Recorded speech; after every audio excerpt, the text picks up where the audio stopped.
in Christ, victor over sin and death. You're listening to Ancient Faith Radio, your Orthodox Internet radio connection.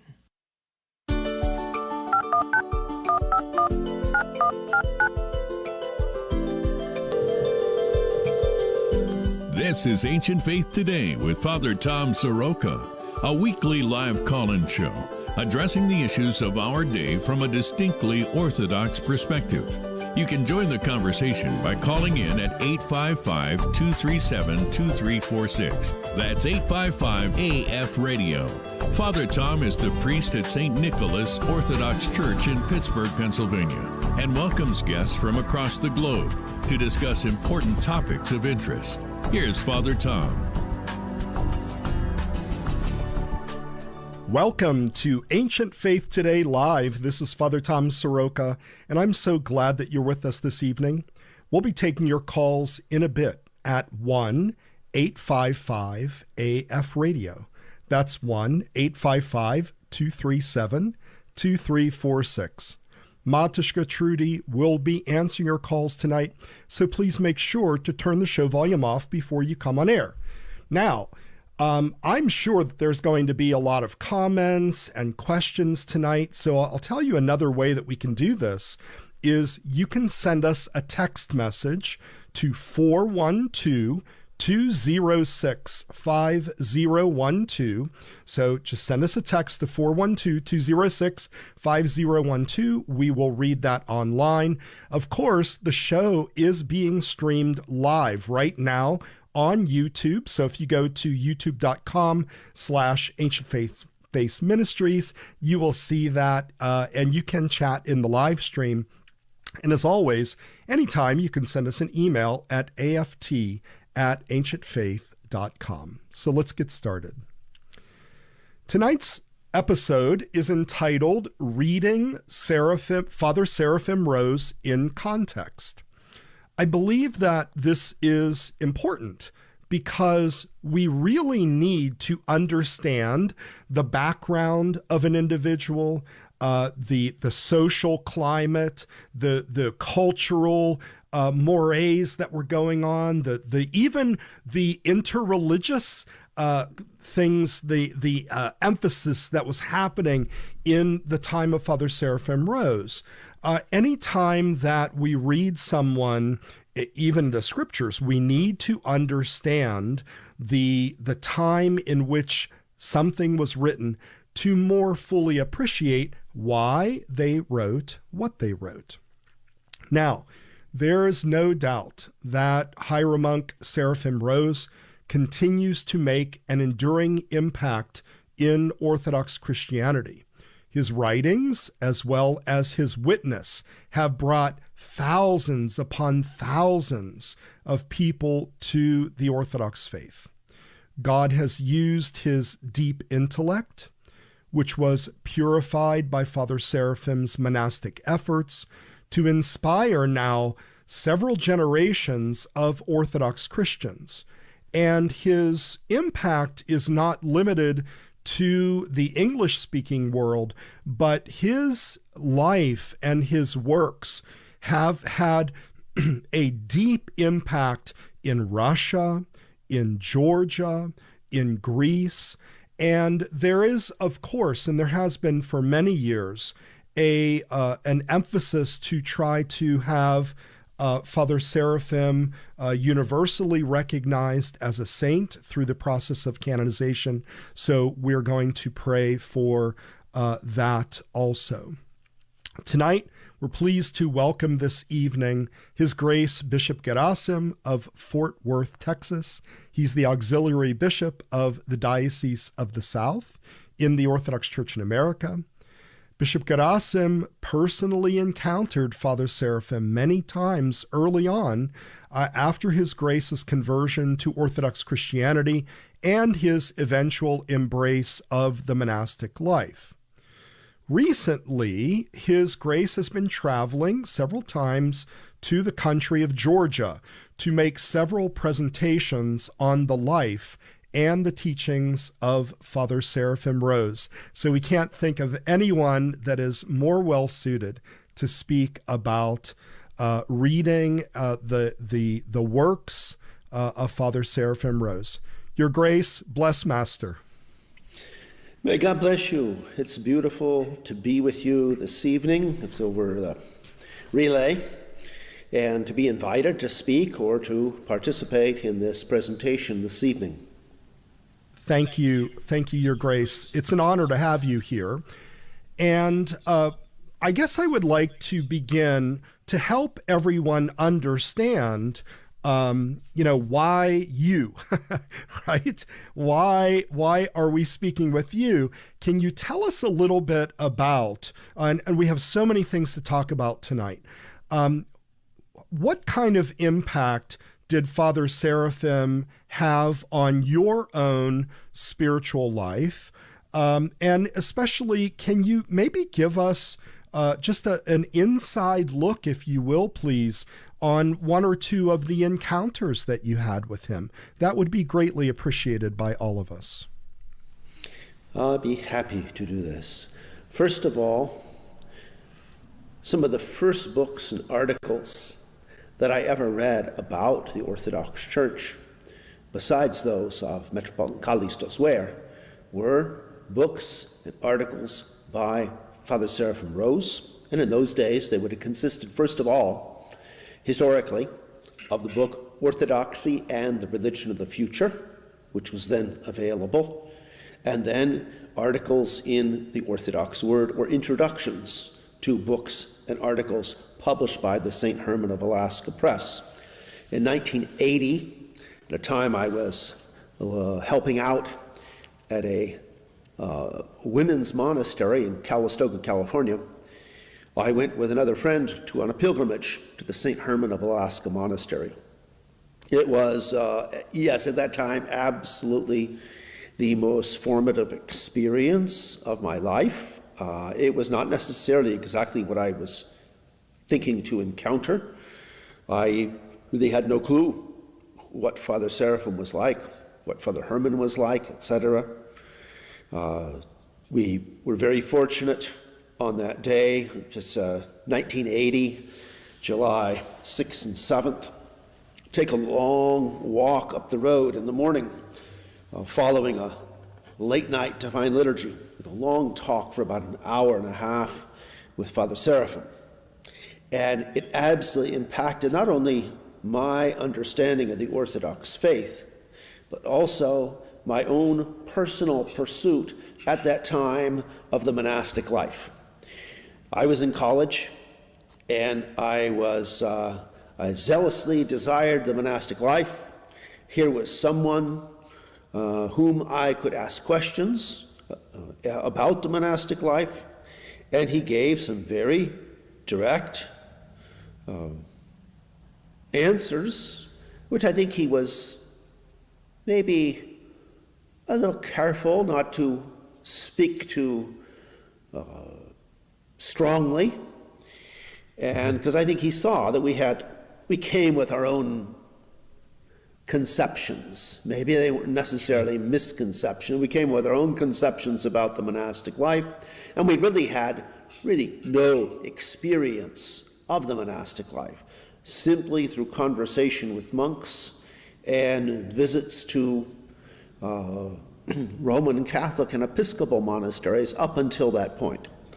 So that was perhaps one of the events, the conversations that set some of the personal steps in my life in order. And then again, about 8-9 months later, he was invited to come to our university at University of California in Santa Cruz and to speak and to deliver a talk to our nascent Orthodox Christian Fellowship, unofficial, and then to our world religions class at the university.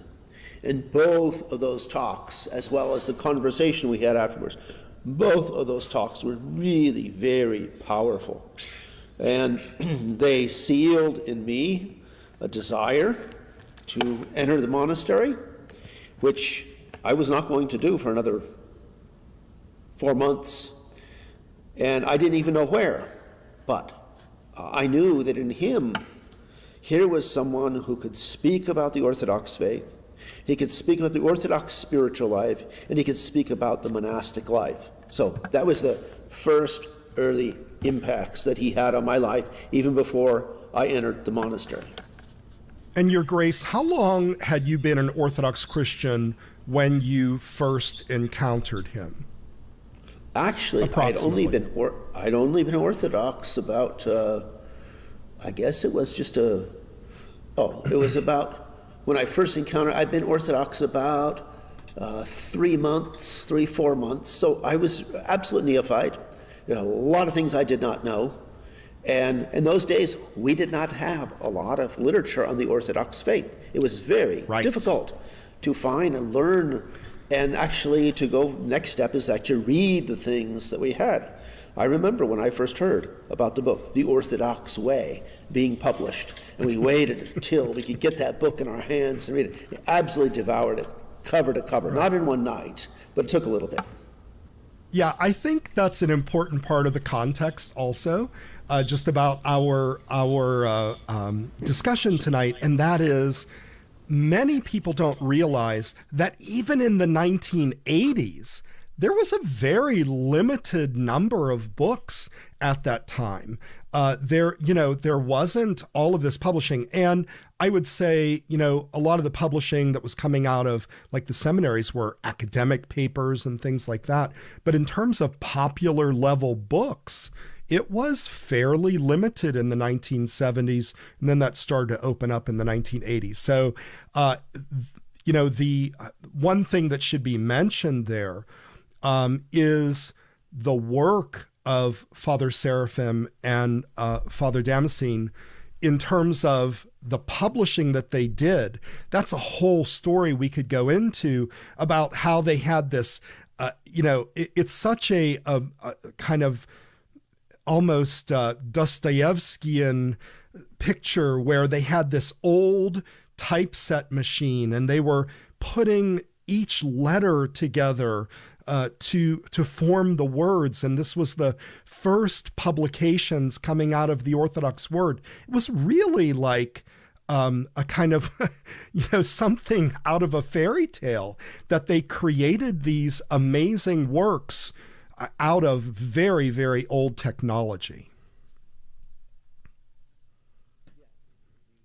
The context, thanks to a few people such as Father Anthony Kanadis up in Light and Life Publishing in the Greek Orthodox Church up in Minneapolis, Minnesota, who put together a large catalog, which in those days was one of the only ways to know what was actually available, what you could possibly read if you sent your money in, got the books, waited for them to arrive. Most college libraries had very few books on the Orthodox faith.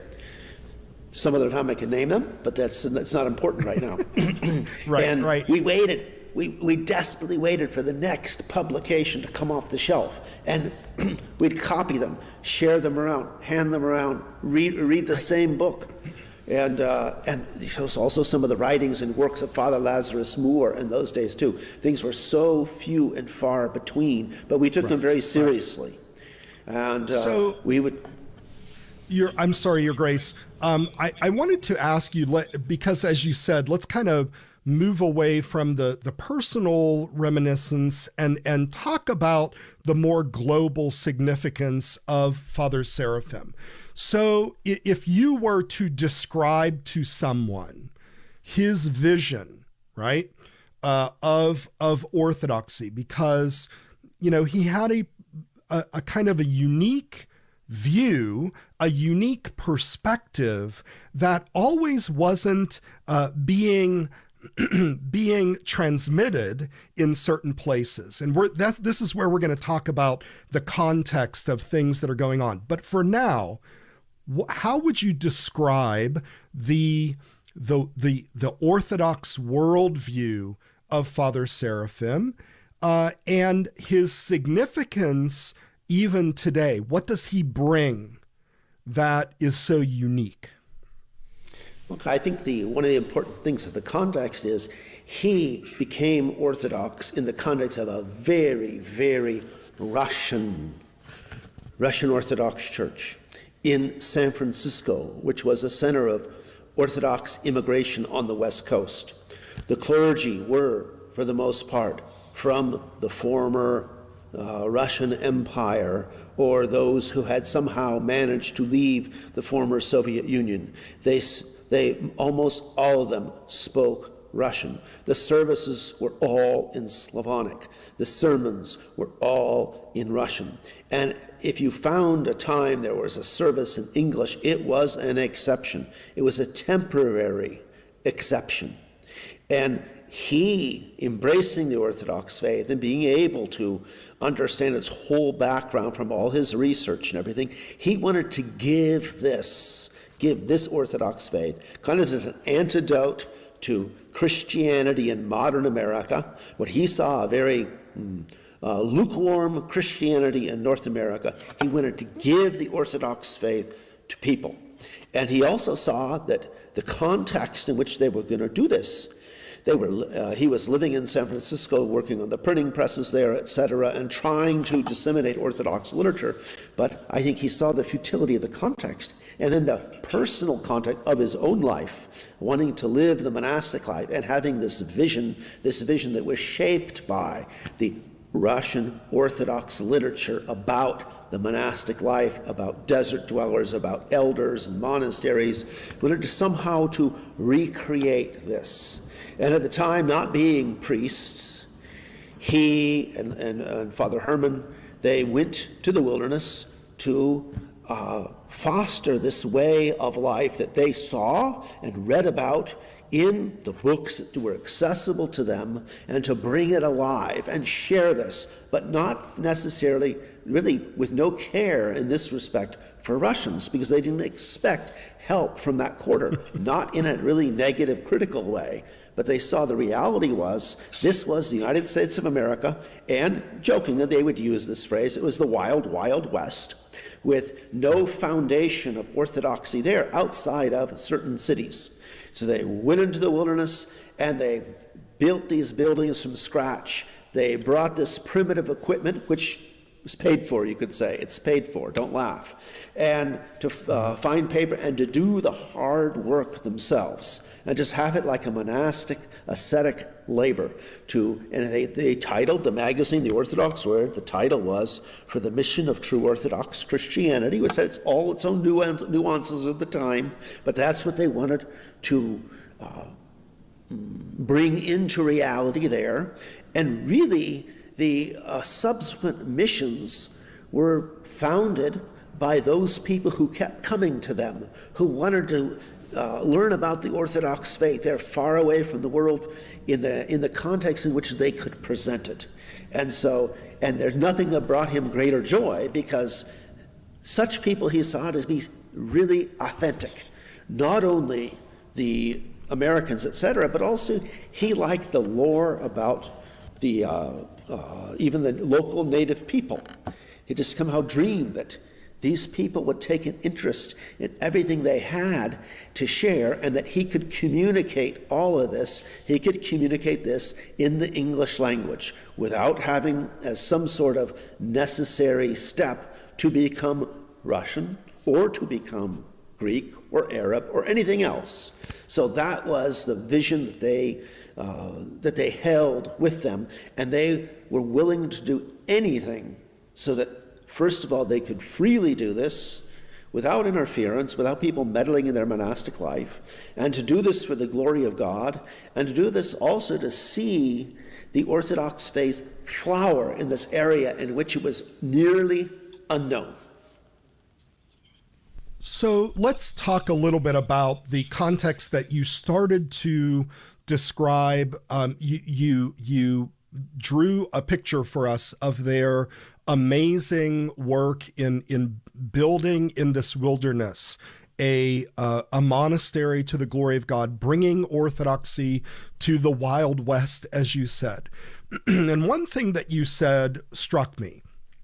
You spoke of a sort of religious nominalism, a kind of There was a certain lack of zeal and sincerity in people's religion.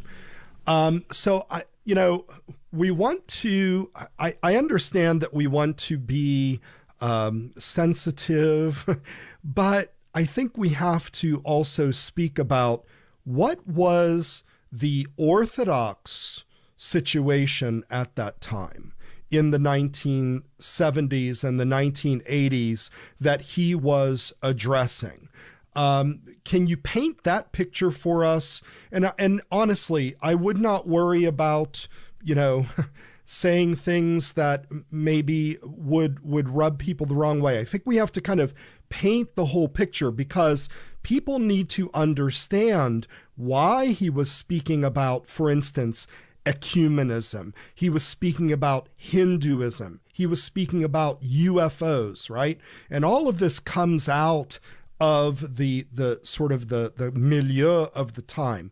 But what was the Orthodox situation as he saw it at that time and as he was experiencing it? Yeah, so first of all, except for a trip to Jordanville in the late 70s, Holy Trinity Monastery, his Orthodox life was lived entirely on the West Coast and primarily in the San Francisco area, that is, in the West Coast state of California. And at that time, you had Orthodox churches that celebrated the liturgy in Slavonic or Greek, and less so among the Arabs. Arabs sometimes used English as well as Arabic. Romanians in Romanian, the Serbs mostly in Slavonic and Serbian.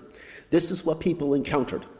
And most of the service, most of the churches were closed except for Sunday mornings, and some of those churches were open on Saturday evenings. And you can imagine with his, you could say, Orthodox maximalism, that it was disappointing for him to see this, and that in this kind of had him feel that people weren't taking things seriously.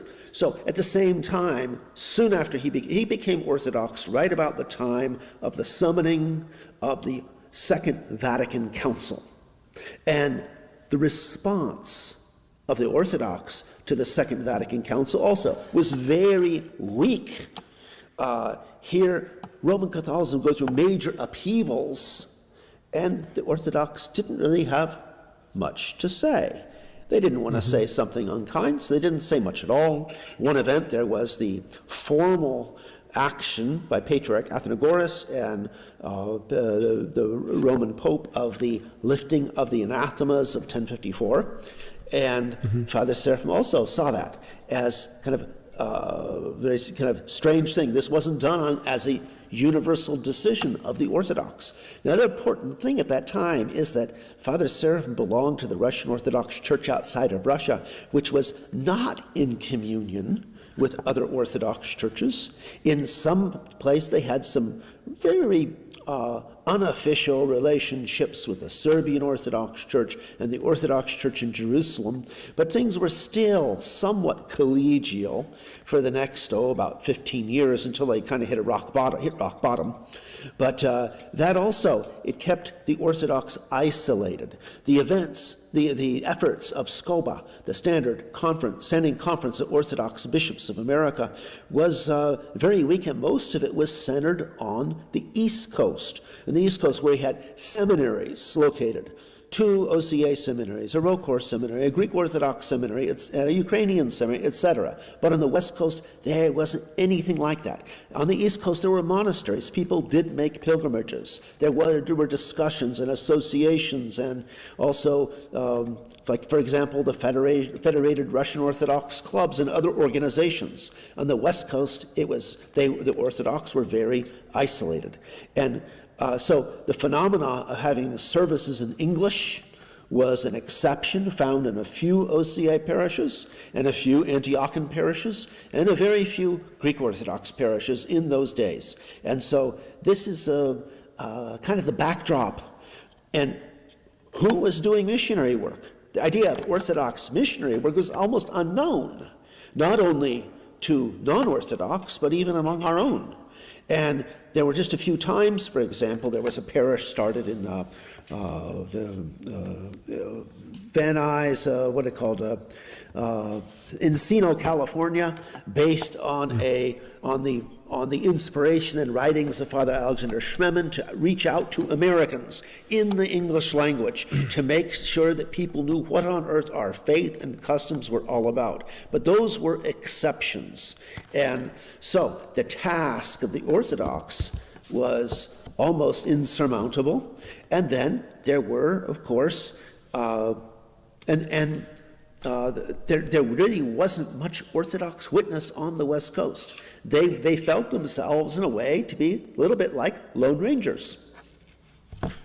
Your Grace, thank you very much for that. That's very, very helpful. I want to remind our listeners, we would love to hear from you. If you have a question for His Grace, you can give us a call at 1-855-AF-RADIO. So if you'd like to talk to Bishop Gerasim, give us a call at 1-855-AF-RADIO. However, you can also send us a text message. If you have a comment or a question, send that text to 412-206-5012. Your Grace, you brought up Father Alexander Schmemann. And often, unfortunately, they are posed as kind of polar opposites. You know, Father Alexander is painted as a kind of, liberal reformist, and Father Seraphim is painted as a, I would say a deeply committed traditionalist, right? As opposed to a traditional Christian, traditionalist in the sense of, being kind of almost blinded by tradition. Can you paint a picture of some of the, there are some writings of Father Seraphim regarding Father Alexander, and my understanding is that his tone kind of changed after a while. Can you help us understand what was really going on there, and what's your take on all of that? Well, the fascinating thing is that they were more or less contemporaries. Father Alexander Schmemann was older. They died a year apart by God's providence. That's just what happened. Okay, now, if one looks at Father Alexander Schmemann's book, Great Lent, if they have any idea what on earth he was doing with his book, Great Lent, what on earth the situation was among Orthodox in America in the 60s and 70s with regard to worship, especially, for example, the pre-sanctified, etc., I think they would have understood how much they actually held in common. Of course, Father Seraphim critiqued Father Alexander's writings primarily on things related to the church services and solutions that he developed for let's say liturgical renewal, mostly in a critique essay on his book on liturgical theology, and then on some other statements that he may have made. And most of them were centered around what Father Seraphim saw to be a shortening or abbreviating of the services of the church instead of calling people to the fullness of the church's worship. Now, Father Seraphim was able to do this. He was able to do this from the remote mountains in Platina, where they had no time constraints, where they had the whole cycle of services every day, and they delved into and relished, and this was their life. Yeah. And Father Alexander, on the other hand, was dealing with a number of parishes that had been around nearly 80 to 100 years, and in which people attended church, but maybe didn't even know why, and then shaping another generation of seminarians. One of the things that was really hard for Father Seraphim to know was, in fact, that when Father Alexander Schmemann celebrated the liturgy, he actually celebrated the liturgy in a very traditional manner, of which I'm sure if Father Seraphim saw, he would somehow double check his notes to see if he had actually read him properly. But they were on different poles in the United States. They were in absolutely different ecclesiastical contexts. They were writing to a totally different audience. So that's kind of I think the main thing. And yes, there was this contrast. And of course, Father Seraphim would label or put Father Alexander Schmemann in the group of the Parisian school, that is, the people who had come from Paris. On this note, anyone who's interested in this question should absolutely read the new book compiled and edited by Dr. Paul Gavrilyuk called On Christian Leadership, where it has the correspondence of Father Alexander Schmemann and Father George Filarowski interspersed. And so you kind of begin to get a bird's eye view into what they were doing and what they were thinking and why they were striving to bring the Orthodox faith to the New World. Yeah, that's very, very helpful. In Father Alexander's defense, and I was there at the end of his life at seminary, and we served a full vigil. We served the Divine Liturgy. He wore all his full vestments, and there was never any kind of, shortening. I think there was like this became, a rumor that took on its own life, but this just simply wasn't true. So it's good to know that, and I think it's very good to remember that they were dealing with two different issues, coming from two different perspectives, dealing with probably two different geographical areas, but they were united really by the Orthodox faith. They were both children of the Russian Orthodox Church. He, all his life, Father Alexander, and then Father Seraphim adopting it, later in life. Father, I'm sorry, Your Grace, we have a question here from Robert, and it says, how many of Father Seraphim's most famous texts were intended by him to be published in the form that we have them now? Does that make a difference in his legacy? So, in other words, the books that we have now that he has published, The Soul After Death, Orthodoxy and the Religion of the Future, Revelation to the Human Heart, God's Revelation to the Human Heart, and so forth. Were these intended to be books by him, or were they talks that were kind of compiled? And talk a little bit about the impact that these writings have had. Fair question. The ones that you mentioned, first of all, Orthodoxy and the Religion of the Future and The Soul After Death, were actually compiled and published during Father Seraphim's lifetime as is. There were other writings that were published later, posthumously, because he never was able to finish it, both because of the duration of his life and also because of the infamous economic standards at that time of the St. Herman of Alaska Monastery. That is, we could not use oak leaves to pay for the publication of the books, so everything had to wait.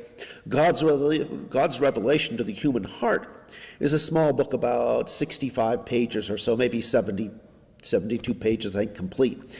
And it's a lecture he gave at the University of California at Santa Cruz, and it's one that we taped, and later I thought for years and years and years that this has to be published as a separate book. And I would say for anyone who's interested, if there's one thing to read by him, it's that book.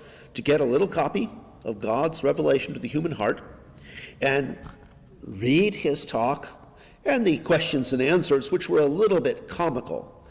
Comical in the sense that the people who heard him, and I was there in the room, I don't think they really heard him.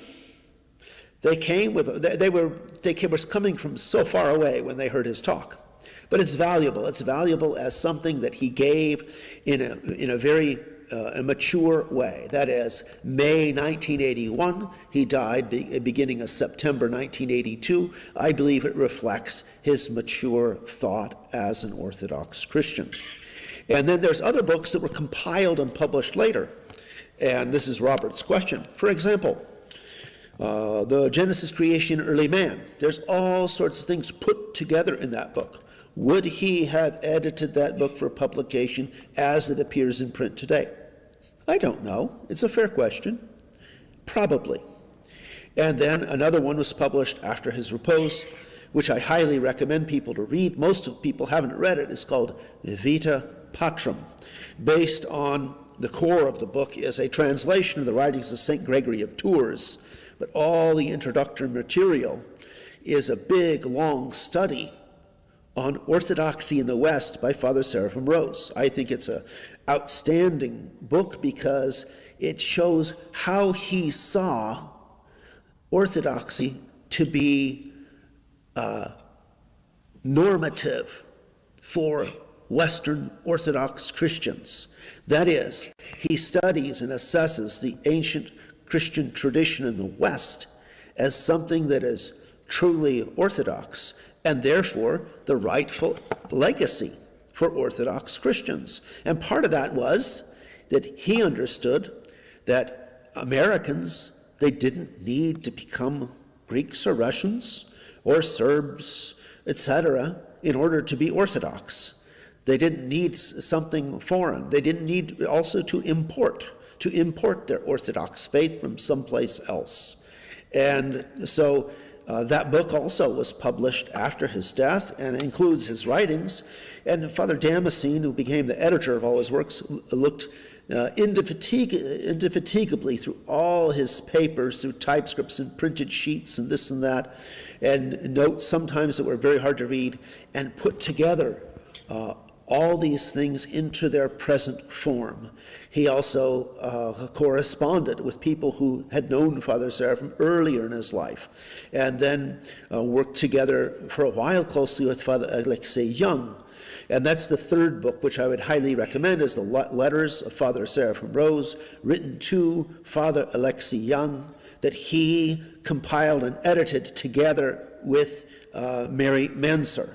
It's an outstanding work because in that book they're discussing how to proclaim the Orthodox faith to Americans today, primarily English-speaking people today. And that was the burden that Father Alexei Young, now Father Hiram Monk Ambrose, that he gathered, that he acquired from Father Seraphim, and he continued with that. And so the letters represent their discussion, how to understand the Orthodox mission today in the mid-1970s and early 1980s. In that respect, it's an outstanding book. Vladika, speaking of one particular book, there's probably no book that generated more controversy, which always kind of surprised me because anyone who has read the texts, for instance, of the soul parting from the body, will hear about this. And that is The Soul After Death, his book, The Soul After Death. And the issue that then became, real controversy, and I think, unfortunately, it was a kind of uninformed controversy where people were choosing sides and people were speaking about the idea of toll houses, on the one hand, as if it were some kind of, Gnostic fantasy, and then on the other hand, as something that is not pointing beyond itself. So I guess I want to ask you here, can you, in a sort of sensitive way, recount this this controversy, if you will, about the soul after death? I actually got two. I've got the old version. I had this when I was in seminary, and then this is the new one. But what happened there? Why was this such a controversy when it really shouldn't have been? And I will also say, Your Grace, if I may, just before you answer this, I would recommend to everyone that they go to Father Thomas Hopko's podcast on this particular issue, because he acknowledges that this is the teaching of the church, and then he gives the context of it. Anyway, Your Grace, give us a little bit about this, because unfortunately, this issue even remains to this day. I hear people write about this and say, oh, he's the one that wrote about these toll houses, crazy man. Sometimes that's the first thing that anybody learns about Father Seraphim Rose. Now, I think the first point is context. Why on earth did he write about this? And it's very, very simple.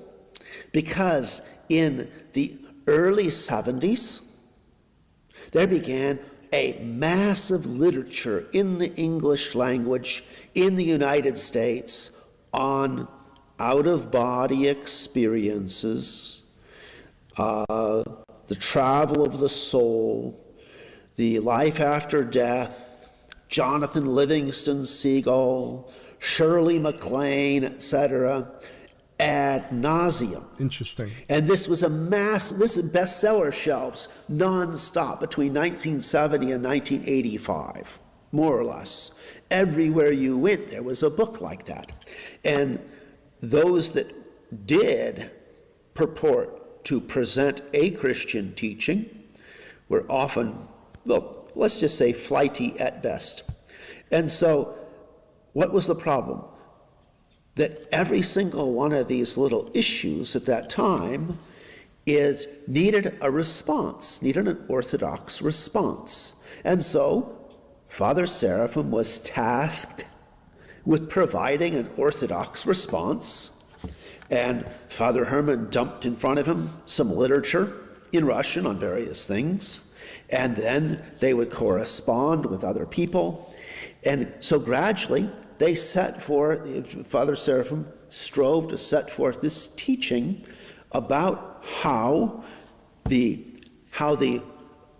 soul is perceived after death. Now, part of this is, the first thing is that Father Seraphim never had a formal theological education in a seminary.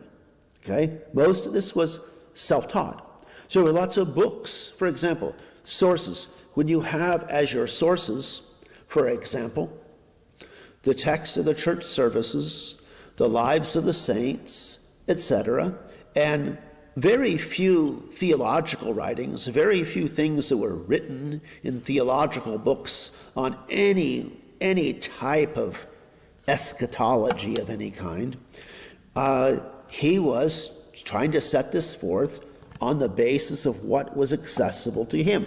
And one of the books that they used was the writings of St. Ignatius Brianchaninov in one of his volumes one of his large volumes.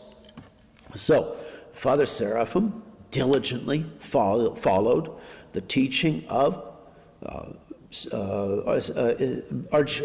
Ignatius Brianchaninov, who was not yet canonized at that time, a long article on this subject by Archbishop John Maximovich, whom he had known personally, various lives of the saints, such as, for example, the life of Saint Andrew the Fool for Christ's sake, of which he only had an abbreviated version, I believe.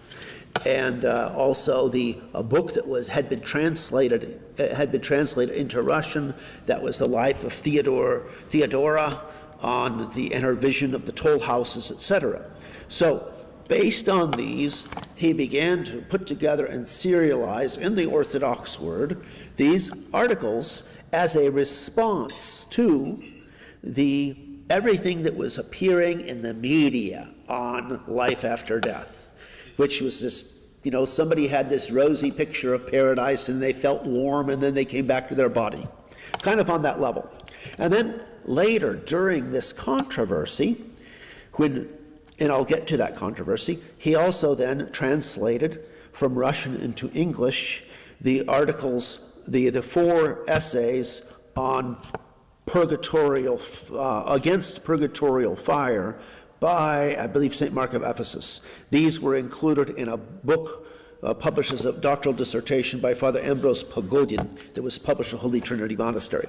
So what happened was this, is at that time in the early 70s, most of the kind of response in the English language was coming from primarily Archimandrite Pantaleimon, and with him, along with Archimandrite Pantaleimon from the Jordanville Monastery, is at that time Deacon Lev Puhalo, who later became Archbishop Lazar of British Columbia. And Father Pantaleimon kind of instigated Father Lev to write these articles discrediting everything Father Seraphim wrote. Now, there remains some questions on this. So, for example, even the theological writers today that argue whether it's even proper to speak of the soul as a thing or as a person. So there are some there's some real serious questions about how we look at it, how we analyze this question. But from the perspective that Father Seraphim wrote, this was from where he was responding. They're also one of the areas that he didn't really refer to at first, and that was later used against him, was some articles by St. Theophan the Recluse, who disagreed with, who didn't want to express things in the same way as St. Ignatius Brianchaninov. And so it kind of exploded in the about 76, 77, this whole controversy about the book, The Soul After Death, and the teaching on the subject, specifically the teaching on the mritarstva, or translated into English as the toll houses, that is, the testing of the soul after death prior to its place of rest before, its place in judgment before the second coming. Good.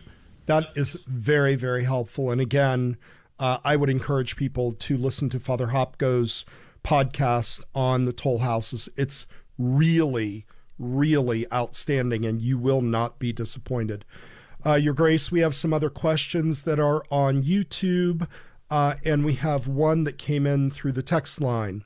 The text line says, greetings from Macon, Georgia. We miss you already, and we're so thankful to recently spend such a great time with you. I wondered if you could comment on the nature of how Father Seraphim's writings were able to be spread so much in the Eastern European nations behind the then Iron Curtain. Thank you, from reader David in Macon. How did they get there? Okay. All right. This is absolutely another vital question which has to be seen in context.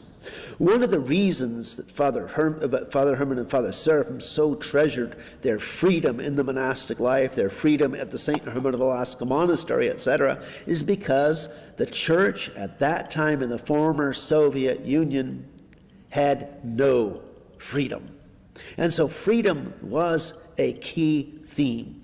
Father Seraphim's writings gradually were sent, first of all, in periodical form, that is by the magazine The Orthodox Word, by people who took them there, shared them, people who were traveling, came across them in English, and then translated them into Russian.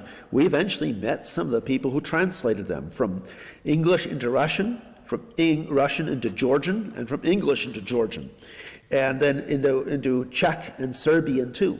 But Father Seraphim, in his writings, trying to articulating the Orthodox faith in America as the true saving faith, he just struck this chord in Russians, especially right on the eve as things were beginning to thaw throughout the 80s and late 70s, early 80s, and they saw in Father Seraphim someone with whom they had absolute total affinity.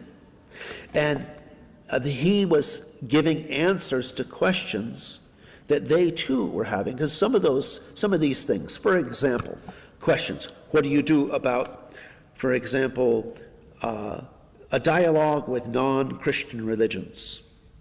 Do we have the same God as they? Questions about ecumenism, Pentecostalism, etc. Jonestown, etc. These were all in response to issues that were being addressed and answered in those days. This is all textbook 70s. And as these started to filter towards Russia, they had similar questions that were being addressed. There were some famous teachers at that time who were not necessarily Orthodox, who also were teaching their own kind of strange things in Russia. And so here was a man who had succinctly diagnosed these, let's say, illnesses, and was able to respond to them from an Orthodox perspective in very clear, deliberate language, and he was not afraid to do so. And he's not afraid to do so, of course, first and foremost, because he wasn't living in the Soviet Union. He didn't have to worry about what anybody else thought. And who on earth would come to Platina in the middle of nowhere to tell him that they disagreed with him? Nobody had the time to do that. Some people maybe sent a letter. And so his writings absolutely struck a just absolutely beautiful chord. They understood exactly what he's talking about. Also, things on that he was, I'll just say this, that he felt himself to be an authentic, true child of the Russian Orthodox Church. And he saw that, believed that when communism would come to an end, that the Russian Orthodox Church, which was then divided, would become one. And people, I think they loved this vision. And so, in a way, he articulated this vision for the church. And therefore, he was very, very popular. And his books were printed in millions of copies. Wow. Your Grace, we are at almost the end of the hour, but may I ask your indulgence just for a few more questions? Thank you very much.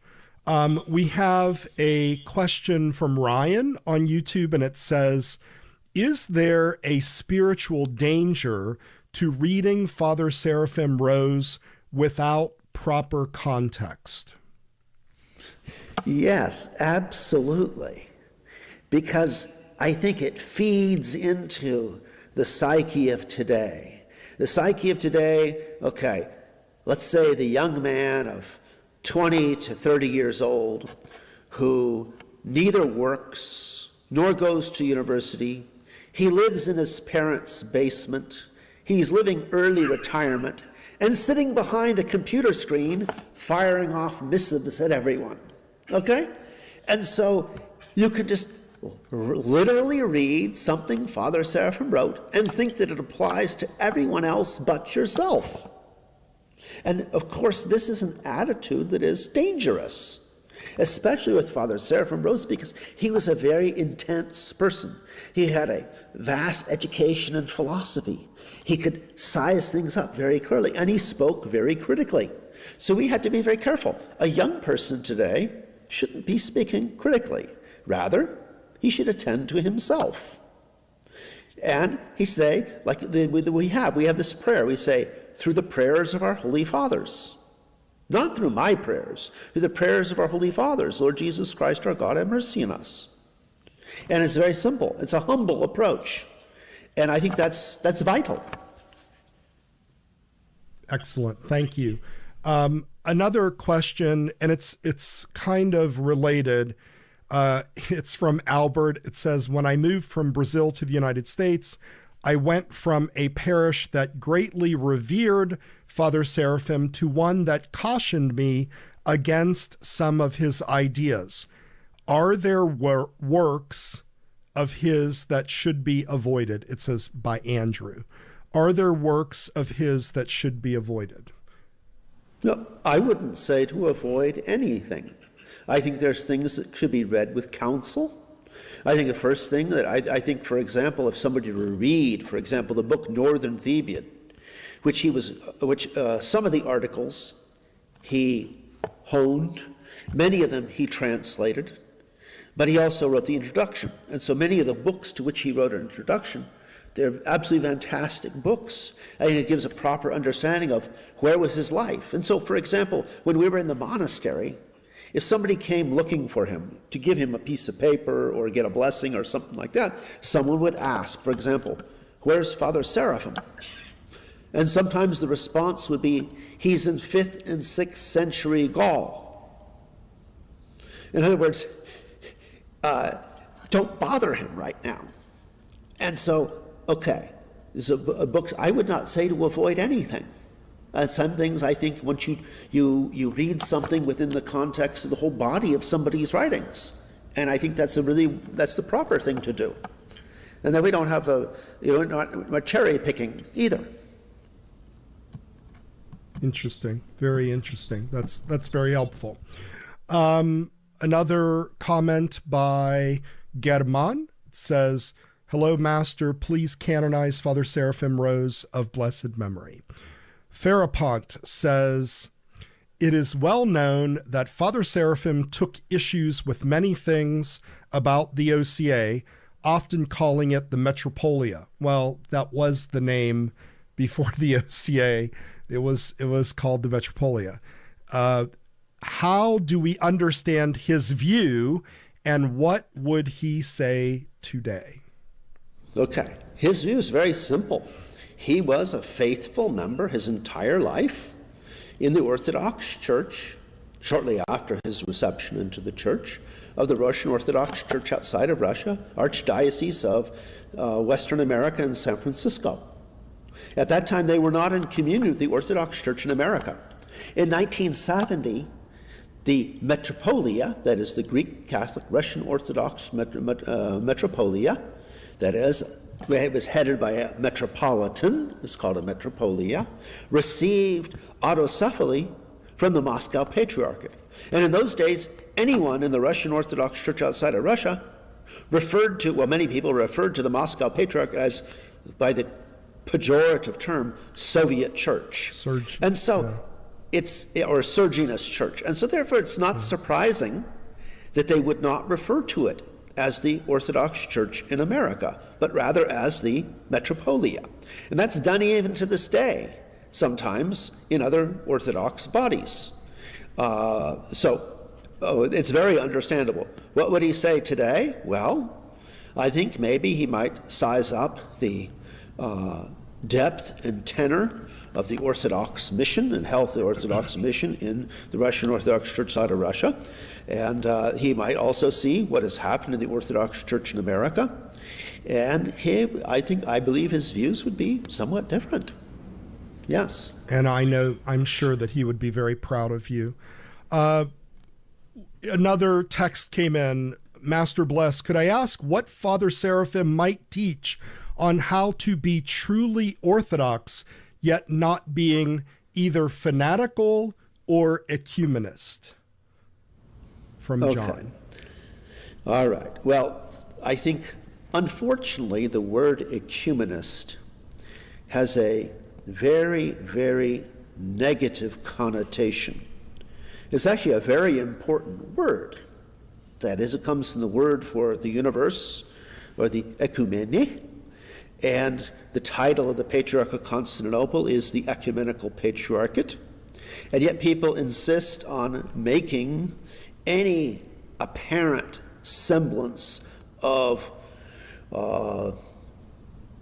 interfaith celebration with the non-Orthodox into ecumenism and calling it the pan-heresy, etc. Okay, that's a little bit overblown, but we'll allow that. Okay, so there's this dichotomy, and usually we put people into camps. They're in this camp or in that camp. I think the main thing is when a person looks at themselves, and they have to go to confession, and they know at confession they're seeking God's mercy, and they don't go there to judge. If judge not, that you be not judged. And I think a person lives with that motto or creed. He knows, as the fathers would say, he today, me tomorrow. That is when they saw someone falling. They would beware of their own salvation. And that also sometimes those things we see by appearances are just off. One of the most godly men that I know, he died a few years ago. He was a confessor at the seminary, and he was a priest who didn't have a beard. Okay. If the standard of measuring the Orthodox faith was by the length of somebody's beard, they would put him at the very bottom. And the person with the longest beard, who could be the biggest scoundrel, at the top. But they would miss that whole man's life. They wouldn't realize who he was as he stood before God and prayed.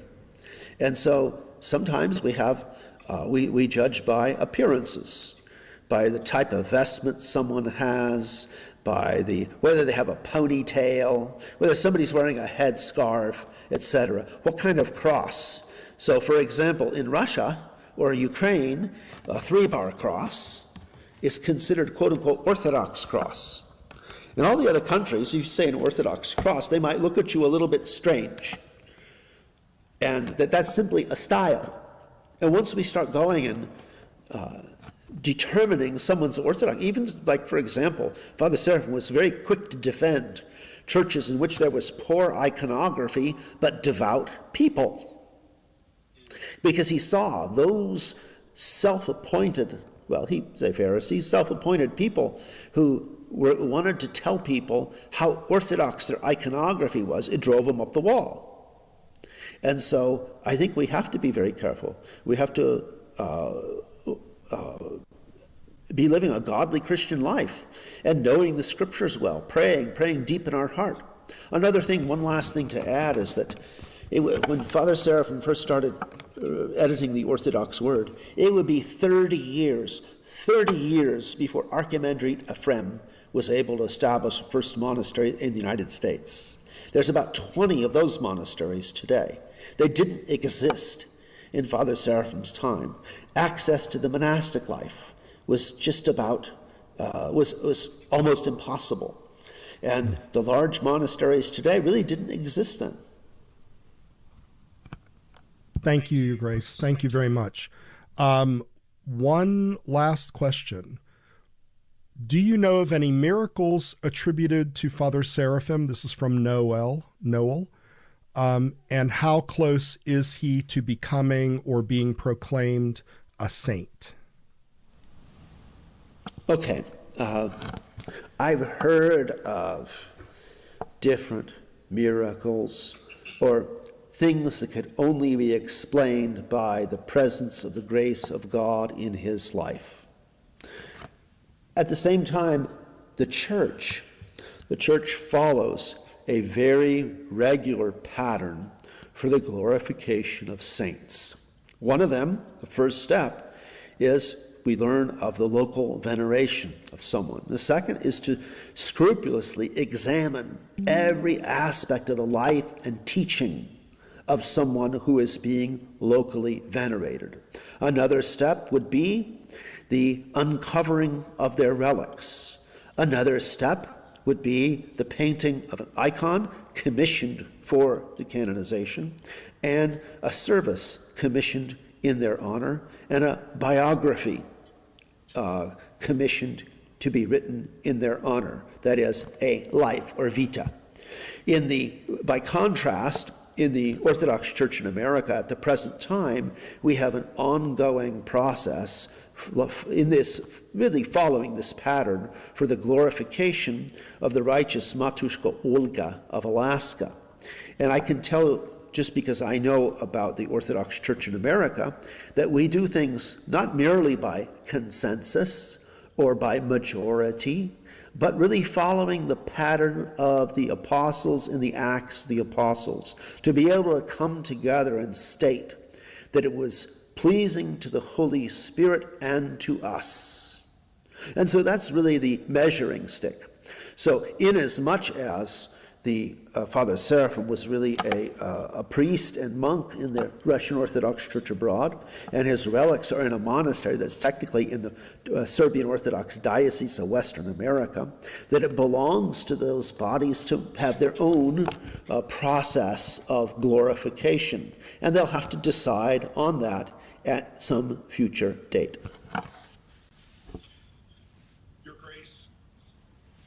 Your Grace, Bishop Gerasim, thank you so much for joining us tonight. This was a great honor, but also very humbling to hear about your encounters with Father Seraphim Rose. For those that want to learn more about his life, there are many articles online. There are also the talks, at least the recent talk that His Grace gave in Georgia. I'll post that on our Facebook page at Ancient Faith Today. And so anybody that would like to see that, it's really very interesting. There's one last question. I think this is a good question. I'm going to revise it just a little bit. It's from Ride On Time, and it says, any recommended reading? I would ask, if somebody wants to be introduced to the writings of Father Seraphim Rose, what's the best way to go about that? What book would you recommend, or articles? Yes, I would absolutely recommend the small booklet, God's Revelation to the Human Heart. I think it was set forth for university students for a class on world religions. I think in that way, how Father Seraphim presented himself and spoke about the Orthodox faith represents what he really, what was important to him at that time. But also remember, the talk is somewhat dated. It's dated to 1981. It's dated to anticipate a change in the persecution of the faith in Russia, and hopefully the resurgence and the flowering of the Orthodox faith. But that was also a subject that was very important to Father Seraphim, and I don't think you can understand Father Seraphim without seeing the significance of the resurgence of the Orthodox faith in Russia. I think it was part of how he understood his own mission. Your Grace, before we sign off, and I'm actually going to read a small portion from that work, could we please ask your blessing? May the Lord bless you in the name of the Father, and of the Son, and of the Holy Spirit. Thank you, Your Grace, Bishop Gerasim. Many years to you. Thank you for all you do and continue to do. We appreciate you very, very much. Before I share a few final thoughts, I want to offer my sincere thanks to Bishop Gerasim for joining us tonight. Thanks to Matushka Trudy for engineering the program, to our show production assistant, Melissa Graff, for her work behind the scenes, for everybody that's listening in, and for those who will be listening. I have this short reading from God's Revelation to the Human Heart, and it's very interesting because Father Seraphim talks about non-Orthodox Christians. And I think this is very fascinating. He writes, "To this day, the Holy Spirit acts in the Orthodox Church. In most Western Protestant groups, whatever they have are seldom called sacraments. And so you wouldn't really look for the grace of the Holy Spirit in something which they themselves don't regard as sacraments. Of course, Roman Catholics and a few other groups do consider themselves to have sacraments. I myself would say that the true sacraments, in the sense that Christ founded them, are to be found only in the Orthodox Church. And those who, taking the name of sacrament, try to make the best they can out of it, that's a matter between the soul and God. And whatever God may want to do with that soul, that's his affair. It might not be only a psychological thing. I don't know. That's for God to choose. But the means he instituted in the church have come down to this very day in the Orthodox Church. In fact, You can see historically that we do the same things that were done in the ancient church. Philip, for example, took the eunuch into the river and baptized him in undoubtedly the very same way that we do, the 3 immersions in the name of the Father, the Son, and the Holy Spirit. That is why orthodoxy is known for being so, quote, old-fashioned. We deliberately keep the old-fashioned ways that came down from Christ, the apostles, and the early fathers. And that's our show for tonight. Remember to like us on Facebook at facebook.com/ancientfaithtoday. Share out our program after that's posted. Give us your feedback and contact us with any ideas or topics that you might want to hear about. And join us next Tuesday evening for another edition of Ancient Faith Today Live. Good night, everybody.